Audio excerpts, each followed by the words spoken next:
Mga karos, good morning po. Good morning, kamusta po tayong lahat? Welcome back po muli dito sa aming channel. Ngayong araw po ng Lunes, bali May 18. Yan, another day and another house improvement po para sa mga ongoing project po natin. Mga karos, kahapon, araw ng linggo, hindi na po ako gumawa ng vlog. Ramdam na ramdam po kasi natin yung init ng panahon. So mabuti pa na makapagpahinga rin kahit papano. So ito, araw po ng Lunes. Yan, mag-update tayo sa mga ongoing project po natin. So pupunta po tayo rito sa Lumina Homes Phase 3. Yan, may project po tayo dyan. Tapos may project din tayo rito sa Garden Premier Project at saka sa Anyana Bel Air West Project. Ayan mga karohaus, samahan niyo po muli kami ngayong araw na to. Meron nga po palang gustong magpa-ocular uli sa atin dito sa Riego de Dios Project. Naalala nyo, nagka-project po tayo dyan. Yan, meron pong nagpapa-ocular din sa atin dito. Tingnan natin kung ano po yung gusto niyang ipagawa. Samahan niyo po muli kami ngayong araw ng Lunes mga karos. Enjoy watching po. Let's go. Tara. Bali ito mga karos, umuwi muna ako sa bahay. Habang nasa intro tayo kanina, alas 8 ng umaga, hindi naging maganda yung pakiramdam ko. Siguro dahil lang po ito sa sobrang init. Ayan mga karos, marami na ako nagawa kanina. Hindi ko na nga lang po ginawang buksan tong camera ko. Gawa ng, yun nga, wala tayo sa mood na mag-vlog kanina. So galing na po ako ng pastry kanina. Then galing na rin po ako ng Garden Premier Project. Ang hindi ko lang napuntahan yung San Mayor, doon sa may project natin sa Anyana West. Kasi medyo malayo na yun. So mamayang hapon, magbibigay na lang tayo ng update. Ayun mga karos, mag-vlog lang ako ng konti rito sa bahay. Ito medyo na-relax na tayo. Magpapahinga muna ako hanggang tanghali na. Tapos pagdating ng alauna, baka dumiretso ako ng Riego de Dios kasi meron naghihintay po sa atin doon. Ayan, tapos isa-isa na po natin pupuntahan yung tatlong project natin na ginagawa po natin ngayon. Bali meron po tayong isang project na hindi muna natin binibigyan ng update. So hindi naman nagmamadali si Ma'am Del doon. Ang ginawa ko lang po doon ay matapos ko lang yung front and back extension niya para safe na po yung bahay. Pwede na po natin iwanan. Ayun, maghihintay na lang po tayo doon ng mga finishing works para po sa susunod po ay overall paint na lang. Bali ito mga karos, magbibigay na tayo ng update sa mga project natin. Ayan, nandito tayo sa Lumina Homes Phase 3. Ayan yung weather. Maganda na rin to kasi hindi na ganun kainit. Yun nga lang, makulimlim. Ay pagbabanta ng uulan. So ito, break time pa. Medyo maaga tayo umalis after ng mananghalian gawa ng kailangan makapunta ako ng Riego de Dios Project ng alauna. Kaya update tayo rito. Bali ito mga karos, break time pa rito. Yan ang ginagawa rito, paintworks at saka yung installation ng kornisa. So nagdagdag pa nga po pala tayo dito ng 8 piraso pa. Ayun nga lang, isang nabili na lang natin dito is yung Kindray. Hindi kagaya nabibili natin na may powder coated white na po siya. So ngayon is pininturahan na lang po natin yan. So lilihain tapos pipinturahan. Then nag-iwan na tayo ng blind rivets. So blind rivets na ginagamit natin dito is 1/8x1 kasi medyo makapal na to. Medyo makapal na kaya kailangan na nasa 1 inch na po yung haba ng blind rivets. Tapos kapag nag-i-install po nito, ang kombinasyon nito is para sa ceiling. So kakapit po siya sa metal paring, yung ibabaw. Yung sa ilalim naman dapat slim nail. So ito yung slim nail na kailangan meron din sa ilalim. Nakakapit naman siya sa pader. Yan, para hindi ito basta-basta mababaklas. Yan, okay na po muna tayo rito. Wala tayong inabutan dito kasi maaga ako pumunta. Break time. Yan, napunta na tayo ng Riego de Dios. May naghihintay po sa atin doon. Tara.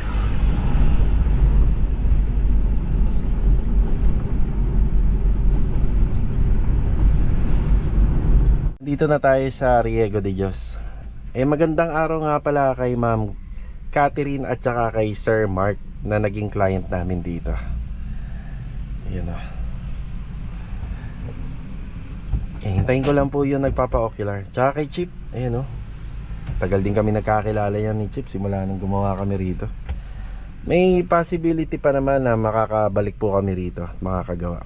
Kung ako tatanungin nyo, mas ano po rito, mas maluwag gumawa rito. Hindi yung patakaran yung may mga restriction pa rin sila.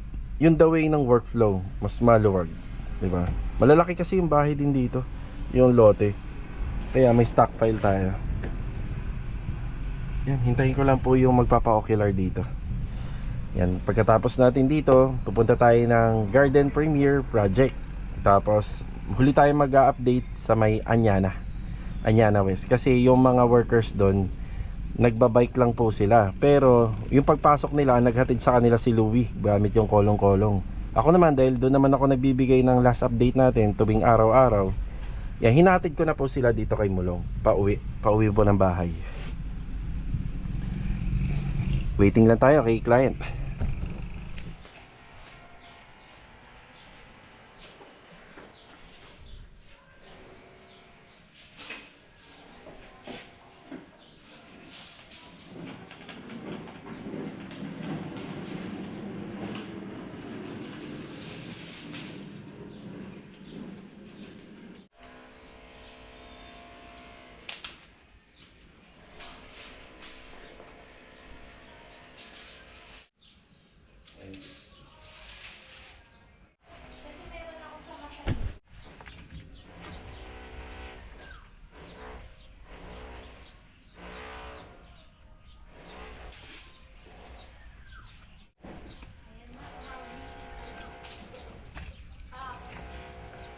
Oh, magandang araw. 7. Para pag bakasyon mo dito ka magstay. Maganda yung pag-dito. Kapitawan na ba? Mag-test rin ka sa kanya. Ano, magtatrabaho ka sa kanya. Ayan mga karos, nandito na tayo sa Riego de Dios Project. Yung inabutan nga pala natin dito na bahay ay marami na ring nagawa. So balak lang po nilang ipatapos. So ito naman pong ocular natin dito ay para matulungan po natin yung nag-i-inquire. Siyempre nagka-canvas. So wala naman po mangyayaring trabaho kung hindi natin pupuntahan. Ayan, kung makikita nyo, dapat daw dyan may terrace dyan, tapos may another structure pa no second floor. Tapos babaklasin pa yung lumang existing na building na tinayo rito. Yan, pasok tayo sa taas. So yung sukat na ginawa ko rito is 11 by 13 meters. So 11 meters by 13. Yan. Bali yung front and rear nya 11 meters. Yan, simula dyan hanggang dun. Tapos yung pinaka corner nya 13 meters simula dun hanggang dun sa dulo. Yan, ito na yung mga nagawa sa bahay. Pero ang ipina-estimate sa atin, yung para makompleto po yung kabuuan ng pinaka-structure ng bahay. Naka-tiles na, naka-paint. Yung breaker dun sa Riego de Dios naging project namin, nilipat namin sa likod ng pinto. Yan yung sa kanila nandito pa rin. Tapos ito yung dating toilet and bathroom, inilipat po doon sa likod.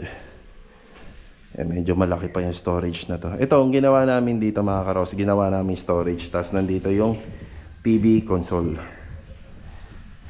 Hagdanan. So wala pa naman po sa stage na gustong ipagawa to kasi medyo gawa na nga rin naman. Siguro may dadagdag na lang, kisame, mga ganun. Tapos ito tiles. Pero yung tiles dito sa hagdan medyo madulas po to. Yung madulas. Dapat yan pag hagdan medyo hindi na po sana madulas. Pero baka papalitan din. Dito sa corner area, bali kwarto. Ang laki ng kwarto na to para maging kwarto lang, no?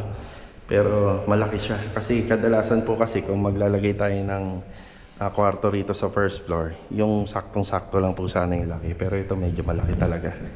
Pero depende po yan sa setup ng nagpapagawa. Tapos nagkaroon pa ng breaker pa rito. Nagkaroon pa. Mas maganda po sana sama-sama na lang po sana, no? Nailagay na lang sa isang mas magandang location. Ayan.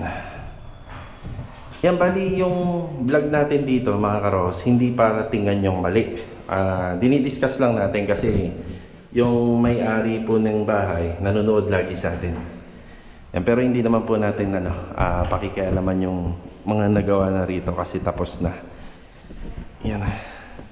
Yan, explanation lang para magkaroon tayong idea. Yan, ito yung sa may corner area. Ayan, maganda yung ano nito. Naglagay ng window sa gilid. Kasi yung pinaka kitchen area dito sa interior, yan may access dito. Yan, may access para po sa outdoor kitchen. Ayan, may outdoor kitchen dito. Pansin ko lang, dalawa yung naging bintana ng TNB. Meron dito. Tsaka sa gilid, meron din dyan. Meron din sa gilid. Tapos yung exhaust fan, okay din po to, pero luma na to eh. Wala nang masyadong gumagamit ng para sa wall. Para medyo aesthetic sa tingnan, sa ceiling na lang yan nilalagay. Pwede dito dalawang exhaust kung talagang gusto natin na mabawas-bawasan yung init at amoy. Cabinet. Dati nakagawa rin kami ng ganito eh. Yung flooring doon sa loob, mas lubog. Ayan o, dapat pantay yan eh. Yan dapat pantay. Or ito ay mas mababa. Yung pinaka-riser sana nito, medyo mababa. So ito. And tapos naglagay sila ng TNB. Pagka ano po, turnover. Pag turnover po sa developer, asahan na natin na hindi sila naglalagay ng mga materyales na medyo matataas ang cost. Bali ito na renovate na para sa akin na kung ako to, ilalagay ko po sana solid door na or aluminum. Kasi masisira at masisira po kagad to. Hindi to tatagal yung PVC door. Pero ito naman talaga ay pang toilet and bathroom or common CR kasi ano to, hindi siya basta-basta masisira ng tubig. Ang problema dito, yung screw niya, ito, tsaka yung bisagra, yan maaga itong masisira. Tapos sa ilalim ng stairs, ayan, pwede pa po itong pwede pa pong i-improve to, itong ilalim. Yan, dito naman po sa taas, ayan, shoutout po kay mama tsaka kay sir sa nanonood. Ayun, nagpaalam naman po tayo sa pamangkin nila, kay ma'am. Nakakyat tayo rito, kailangan natin makuhaan. Tapos dito po, ayan na po, gawa na po yung pinaka structural dito. Bali ito na yung second floor area. Ayan na yung mga bakal, may abang na. Doon magkakaroon ng toilet and bathroom. Tapos ito, kwarto. Simula rito, ayan, lalaki ng kwarto. Yan, kwarto yan. Pangalawa, tsaka pangatlo, yun yung mas malaki. Tapos ito is matitibag. Matatanggal po lahat to. Ayan, bali, itong nasa taas, yan po yung turnover ng Riego de Dios. May turnover sila na ganito, na may kisame na, at saka may dating kwarto na. Yung ginawa kasi natin na project doon kila Ma'am Catherine at saka kay Sir Mark, wala po siyang wala po tayong inabot na ganito. Tapos ito, magiging hallway na lang po ito. Yung pag-akit ng hagdan, yan, another living area para po dun sa balcony or dito sa terrace at saka sa mga kwarto. Buksan natin. Yeah, paano to binubuksan? Yeah, kailangan na ng konting pwersa. Ayan. So ang plano po rito, kung maaari pa, ay isagad na po daw to sa harapan. Yan. So ang purpose niya mga karos, kung bakit minsan hindi po sinasagad yan, minsan naglalagay tayo ng gardening sa baba yan kahit pa paano. So pwede naman yan maisagad pa. Ito yung pinai-estimate sa atin simula dyan hanggang doon. So ang sukat yan is 11 by 13 meters. Yan, bali akasintadahan, papostehan, magro-roofing framing tayo, roof beam, ayan, kasama yon, insulation, ceiling, yan, room partition, installation ng tiles, overall paint, tsaka carpentry. So yun pa lang po yung pina-estimate, pero syempre kung gagawin yon, makakasama na po to kasi hahabulin po nung structure natin yung taas ng bubong po nito. Yan, kasama na po to sa mga gagawin.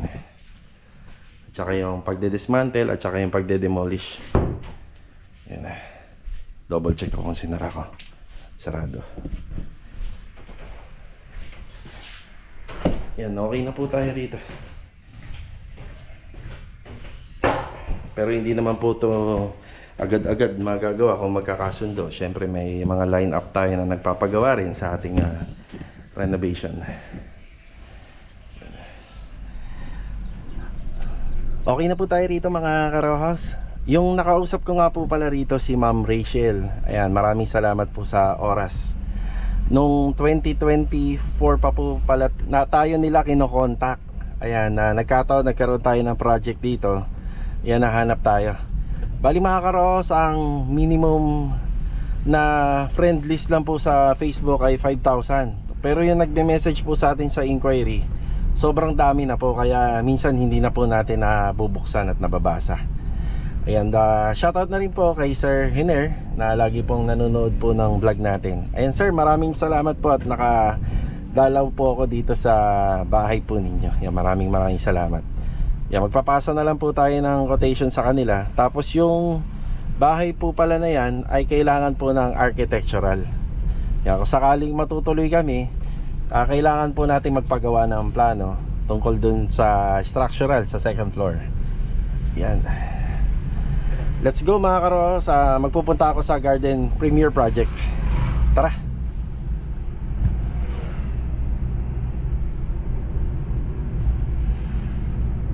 Bali mga karos, nandito na po tayo sa Garden Premier Project. Ayan, magandang araw nga pala kila client owner. Tapos magandang araw din sa mga kasama natin syempre. Okay, ang assignment ngayong araw, yan ay nagpapatuloy po yung installation ng tiles dito. So ganito yung magiging disenyo niya. Yan, ganyan po siya. Tapos pag natapos po ito, kung makakakuha po kagad sila client owner dito ng para sa landscape, yan, lalagyan ng lupa yan, pati yung part po na doon lupa rin, pati dito buong lupa. Then magpapa po sila ng Bermuda grass. Tapos yung installation ng tiles natin, covered po itong drainage. Yan, sa trench drainage natin. Yan ang ginagawa at inasikaso ni Kuya Richard ngayon. Tapos meron lang po kaming inaayos dito. Yan, para maganda na po yung flow ng ating water line. May mga inaayos lang kami ng konti. Yan yung ginagawa ni Adonis. Tapos dito si Rusty, kinokompleto niya yung installation po ng ceiling para sa stairs. Tapos gumamit pa po kami rito ng 3/4 by 3/4 na tubular.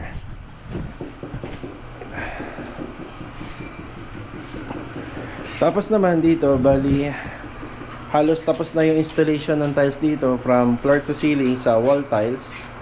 Tapos dito naman po sa floor area ng flooring natin, ayan, may separation na yung sukalo.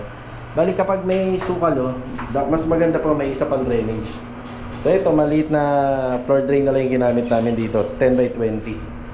Ang ginagawa naman ni Louis Walker dito, ayan, ni Banyo King, isa tile grout. Yung kanto, ang gagamitin po namin dito yung Blue Max. Yan, heavy duty na pang tile grout po yun. Pati yung kanto po rito. Yan, halos okay na lang to. Bali, ang ginagawa ni Louis rito, kaya nag-apply na po siya ng tile grout. Pati yung mga accessories sa mga susunod na araw na lilipas, kakabit niya na po yung pa isa-isa. Para mabawas-bawasan din po yung naka-stock natin na gamit dito. Meron naman ng mga ilang accessories to mga karawas. Tapos yung mga karton na yan, mapapakinabangan natin. Ito nga pala, papalitadahan pa to, kailangan magpantay yan eh. Pati rito sa header, palitadahan yan para po pag nag-install ng swing door, yan, pag nag-install po ng swing door ay pantay na. Yan, bali si ano nga pala, meron tayong naka-schedule dito na nagmamasilya sa exterior, pero pumasok muna siya rito sa loob gawa ng umulan po kasi kanina. Yan, umulan. Yan, pinagpapatuloy rito yung application po ng ating wall putty. Yan, halos makinis na po yung part na yan. Pati rito umulan lang. Yan, umulan. Yan na. Ay, sa taas, ayan po yan. So, naka-pising board finish po to. Yan para pagka pininturahan to, anisan na lang po yung pinaka-design niya. Tapos dito, pinabago ko po yung framing rito para mataas pa rin po yung daanan. So, yan na lang po yung nakasikaso dyan. Tapos dito naman ang ginagawa ni Kuya Rigor, ayan, pinagpapatuloy po yung primer ng ating mga cabinet. Yan na. Hanggang primer lang po muna kami kasi yung ibang part po ng pader kailangan mauna muna yung top coat niyan bago tayo mag top coat dito. Para yung pader na madudumihan, retouching na lang. Mas ano kasi ito eh. Mas matrabaho to kapag ka namantsahan. All white. Ayan. Tapos ito naman po yung nakasikaso ni Robert. So dito siya. So kung ano, umuulan, pwede naman po rito sa exterior. Ayan. Kung tuloy-tuloy lang po yung pasok ng tropa rito, sa loob ng 1 linggo, marami na rin po magagawa dyan. Ayan.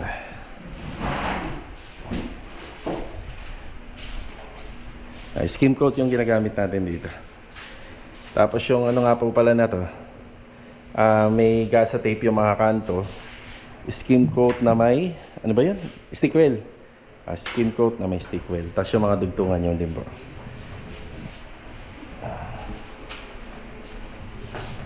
Dati ang ginagamit namin dito, epoxy.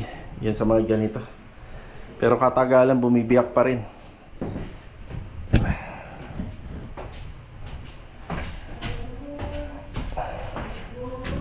So ito. Yung hindi talaga hindi natin 'to maitatago, bali talaga nakalabas po siya. Kasi yung sa kabilang pader po diyan o kaya dito, syempre magtatayo rin ng haligi yung may-ari ng bahay diyan. Kaya kailangan po natin na nandyan po siya. Ano po 'yon? Daanan ng exhaust fan galing sa toilet and bathroom. Ayan. Yung ginagawa ni Master Dindo rito. Primer. Ito kuya, ano pong kulay? Tool white na to? Tool white yan eh. May primer tayo dyan na Aquatex. Dito? Oo. Oo. Dito sa mga ito. Tsaka dito Aquatex tayo. Okay. Pagdating dito mga pricing board, latex lang tayo. Ayun, Davis Pondo. Davis Pondo. Dito na tayo Aquatex. Sige. Kasi ano eh. Hindi mabasa. Para sigurado talaga.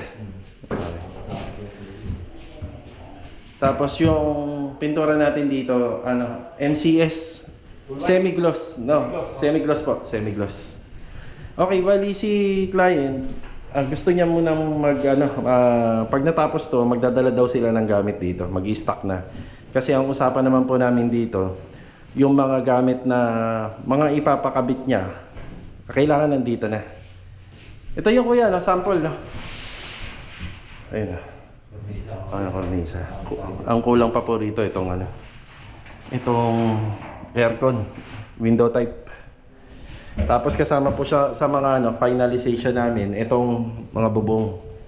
Inabot na tayo ng rainy season kuya. Sa bagay, mag-aano tayo, anin natin yan, bubong. Lahat yan, may touch up lahat yan. So ito na.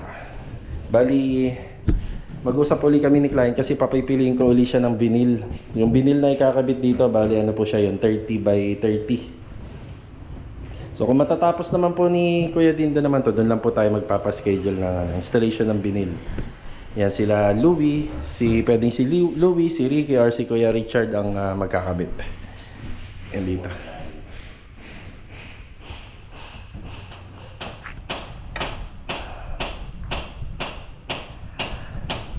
Ito, okay na muna tayo rito.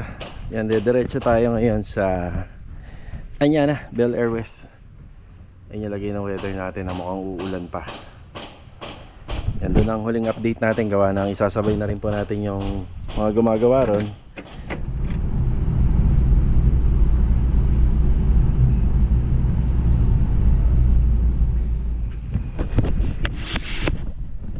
Okay, magandang araw nga po pala kila client owner. So 30 minutes na lang, mag-aalas 5 na. Yan na, ang update ko rito ganitong oras kasi yung gumagawa po rito, pinagkakasya muna natin sa 3 kasi masikip. Ayan o. Parang kagaya rin po doon sa ibang nagiging na project natin. So, pero kung both sides magkabila, walang nakatirang bahay, makapag-deploy tayo rito ng medyo madami-dami. So sa ngayon ganito lang muna. Pagkatapos ni Kuya Richard, ni Adonis, ni Rusty, dito po yung nila. Dito po yung punta din po nila na ibang tropa. Tie beam na po pala ta. Tie beam. Si Epoy, pagkahukay niya, dinidiretso niya po sa sako. Yung may balde. Ano yung po, butas? Yung balde, no? Para diretso sa sako. Ayan, hindi tayo madodoblehan ng trabaho dahil sa ganun diskarte. Ayan.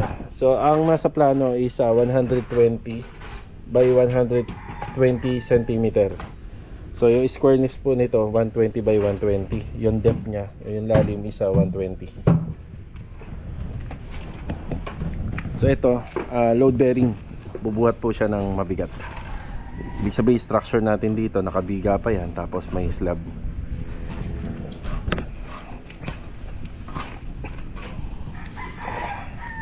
Yan dito, non-load bearing naman, suporta lang po sa suporta lang sa fence natin. Yan, sa perimeter wall. Tapos dito naman yung plastering. Yan. Doon sa nagtanong, idagdag ko na din, ito po pala hinabol lang namin yung pinaka malaking poste na nakausli. Ayan, pinapalitadaan ni Kuya Sandy.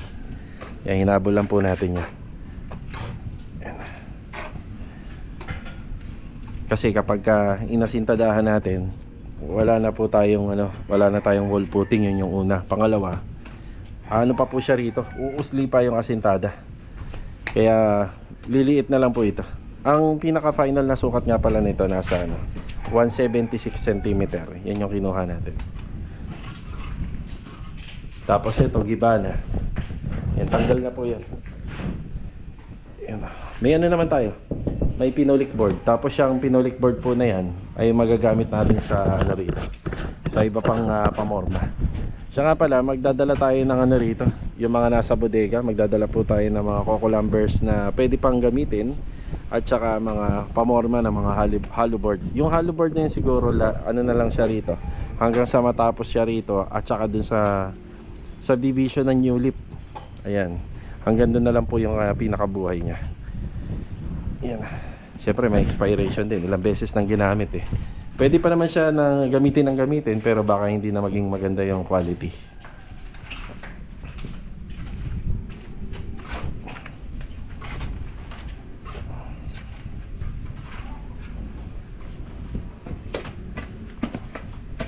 Kuya, ipapapako ko na lang ng husto yun. Nababa na.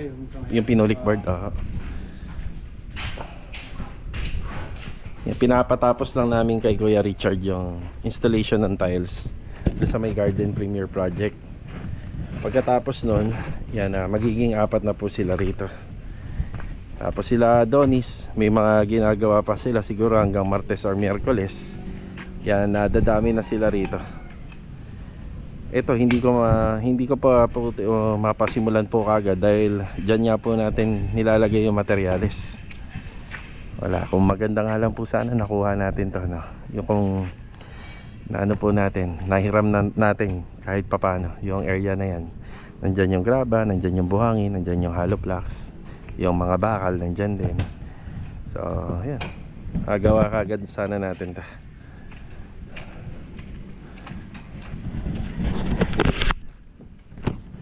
Ayan mga karos, hanggang dito na lang po muna yung vlog ngayong araw po ng Lunes.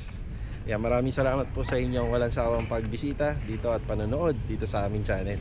Sa mga hindi pa nga po pala nakapag-subscribe, yan, subscribe nyo na yan. And please click nyo yung notification bell button para updated kayo sa tuwing nag-upload tayo ng alas 8 ng umaga araw-araw. So see you on my next vlog mga karohas. God bless po sa ating lahat. Ito, paalam po muna. Let's go. Tara.